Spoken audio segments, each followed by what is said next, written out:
There was a time when his life was different, before the cameras followed him everywhere, before his name became a symbol, before duty took everything.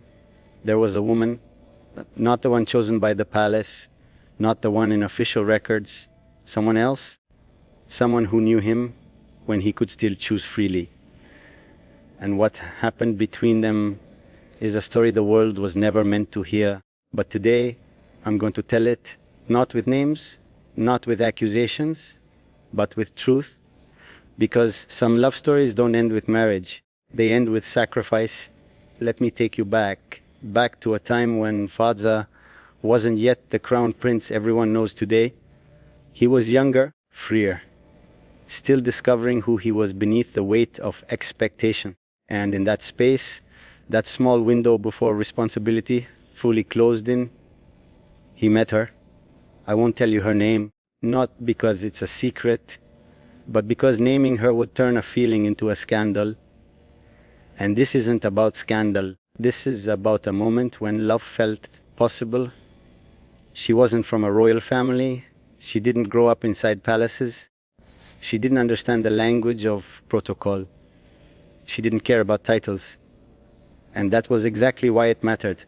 Because with her, he didn't have to be the future ruler.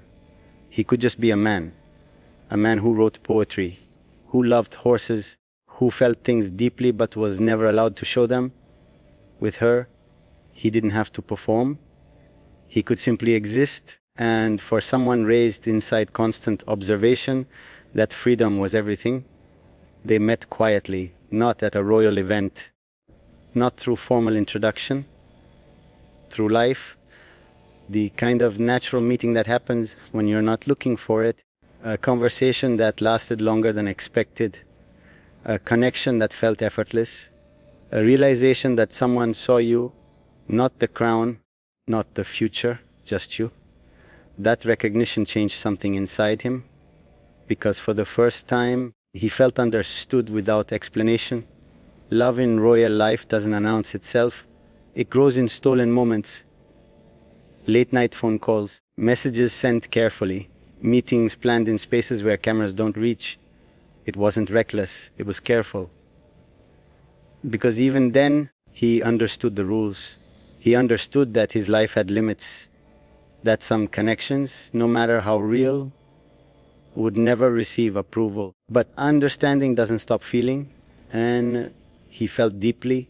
She became the person he turned to when pressure felt unbearable, when expectations suffocated, when the future looked like a cage instead of a crown. She didn't offer solutions, she offered presence. And presence, when you live surrounded by people who only see your position, is priceless. He started writing differently during this time. His poetry became softer, less about duty, more about longing, more about moments that felt real. People noticed the change, but no one understood why. Because the why was hidden, protected, carried privately between two people who knew their time was limited. That knowledge that this couldn't last forever made everything more intense. Every conversation mattered more. Every moment felt heavier.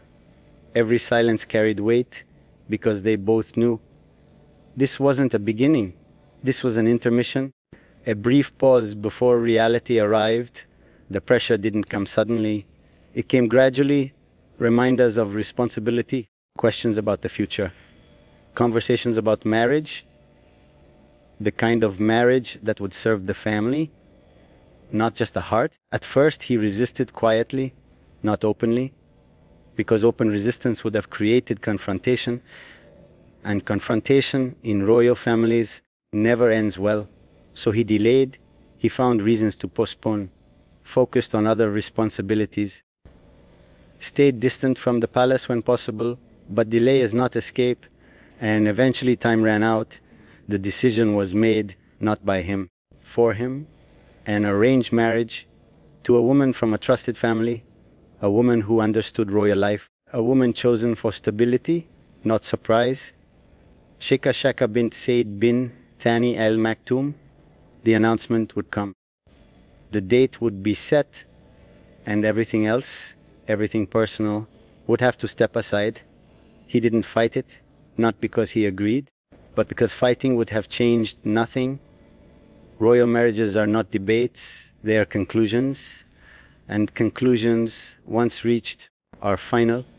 There was a conversation, the kind that both people know is coming but neither wants to start. It happened quietly, away from everyone, away from the palace, away from the future that was already written. He told her what was happening, not dramatically, honestly, that the marriage was arranged, that the date was set, that this, what they had, couldn't continue. She didn't cry. That's what he remembers most. She didn't scream. She didn't beg him to choose differently. She just listened. And when he finished, she said something he will never forget. I always knew this day would come. Those words broke him more than anger ever could, because they proved something painful, that she had loved him fully, while knowing it wouldn't last, that she had given herself to something temporary, that she had accepted the ending before it arrived. That kind of love, the kind that sacrifices without bitterness, is rare, and he knew it. He asked her if she hated him. She said no. She said she understood, that his life was different, that duty wasn't optional, that some loves exist in the wrong timeline. And then she said something that ended the conversation. I don't want you to carry guilt. You didn't choose this system. You were born into it. That forgiveness, that grace made letting go even harder, because it's easier to leave when someone is angry, when they blame you, when the ending feels justified by conflict. But when someone loves you enough to let you go without resentment, that stays with you forever. They didn't see each other again after that, not because of cruelty, because of clarity. Staying in contact would have made it harder, would have kept hope alive where none existed, would have turned memory into longing. So they made a choice, a clean separation, no final meeting, no drawn-out goodbye, no promises to stay friends, just space, the kind of space that allows healing even when it hurts. She disappeared from his life as quietly as she had entered it. No drama, no exposure, no bitterness, just absence. And absence, in this case, was the final act of love. He didn't try to contact her, not because he stopped caring, but because contacting her would have been selfish. It would have reopened wounds for his own comfort, and she deserved better than that. So he carried the memory instead, privately, quietly, in the only place it could exist safely. The arranged marriage happened, quietly, no public romance, no grand celebration shared with the world, just duty fulfilled. He entered that marriage with respect, respect for the woman who would share his future, respect for the role, respect for the system. But respect is not the same as what he felt before, and he knew that. His wife knew it too, not because he told her, but because some things don't need words. Arranged marriages begin with understanding, not illusion. Both people know the foundation, and they build from there with time, with consistency, with acceptance. Children arrived, Rashid and Sheikha, twins, and with them, a new chapter. Not the chapter he might have written if life were different, but the chapter that was written for him, and he committed to it fully, because that's what duty requires. Not half presence, full presence, even when part of you lives in memory. But the poetry never stopped. If anything, it became more frequent. Lines about distance, about love that exists without touch, about someone who remains present in absence. People analyze those poems endlessly. Is he writing about his wife? Is he writing about the past? Is he writing about someone else?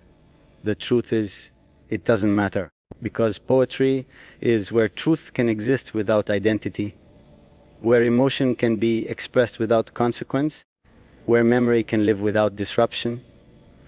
The woman he loved before his arranged marriage exists in those lines, not named, not confirmed, but undeniably there, in the longing, in the silence, in the beauty of something that was real, but could not remain. That is how she survived, not in his life, but in his words.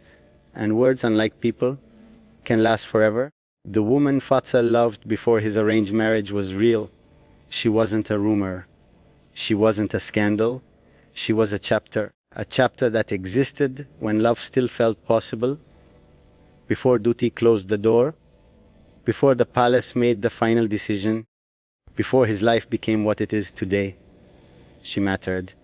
And the fact that no one knows her name doesn't change that.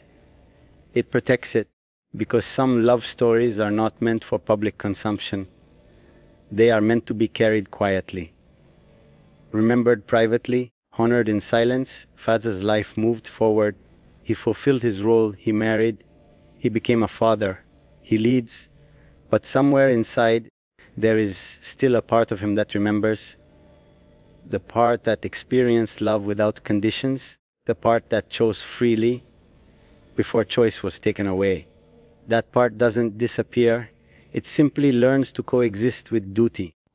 And that coexistence, that ability to carry memory without letting it destroy the present, is its own kind of strength.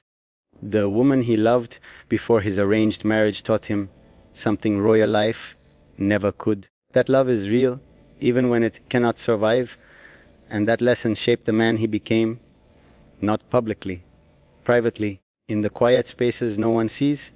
That is her legacy, not in headlines, in memory, and memory, unlike titles, can never be taken away. If this story moved you, let me know in the comments. And if you want to understand the hidden realities behind royal life, subscribe, because the most powerful stories are the ones never told out loud. Thank you for watching.